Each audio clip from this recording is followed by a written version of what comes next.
Merci Céline, très heureux de vous retrouver en physique. C'est important de pouvoir échanger et là on est effectivement dans une campagne présidentielle où les enjeux du numérique doivent être abordés et il faut que les territoires se fassent entendre et donc c'est une belle initiative des interconnectés avec d'autres associations d'élus. Alors je représente la métropole du Grand Paris. La métropole du Grand Paris elle est composée de 131 communes, c'est 7,2 millions d'habitants pour faire court, 25% du PIB français concentré sur la zone la plus dense de la région Île-de-France. Alors nous, très vite, on a souhaité s'impliquer sur ces questions numériques parce qu'on a un territoire très hétérogène où l'axe pour nous premier, il est de mener une politique de rééquilibrage territorial sur un certain nombre de politiques et notamment en matière d'accès au numérique. La transformation numérique, c'est un enjeu capital pour nos services publics, on en parlait à l'instant, c'est un véritable levier aussi pour développer des services publics, mais ça ne doit pas exclure. Ça ne doit pas exclure et donc on doit en faire un vecteur positif. Mais on doit aussi mettre en place des dispositifs pour aller au cœur des quartiers. Et vous parliez de la difficulté, parfois, dans un quartier, de pousser la porte de la maison de quartier, qui est pourtant en proximité, pour accéder à de la médiation et de l'accompagnement numérique. Alors nous, par rapport à des dispositifs d'État, comme les conseillers numériques France Service, on s'est dit, voilà, qu'est-ce qu'on fait au niveau de la métropole? Est-ce qu'on ne va pas aller cibler les quartiers qui ont besoin justement de cette proximité?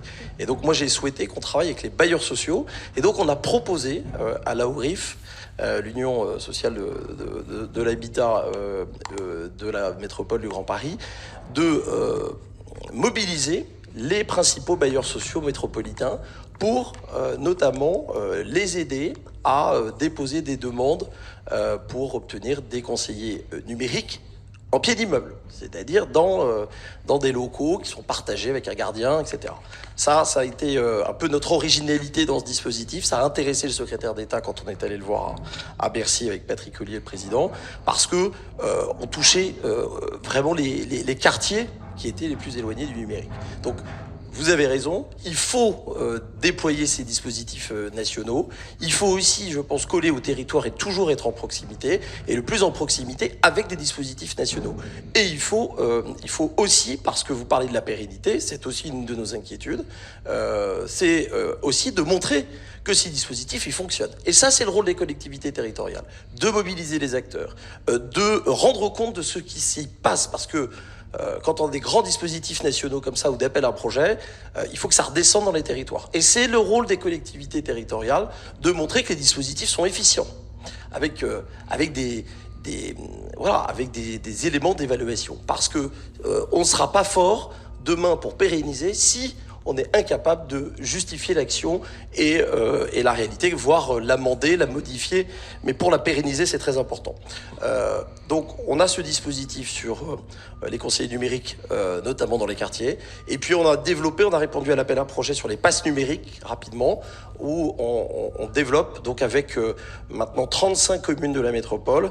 Il y a un deuxième appel à projet là, qui a été lancé. Et on a mobilisé donc 35 communes et EPT, donc les territoires, pour développer ça avec un réseau d'acteurs, des centres d'action sociale, au cœur des services publics et puis parfois au cœur des quartiers avec des dispositifs, des structures associatives, des centres sociaux, qu'ils soient associatifs ou municipaux.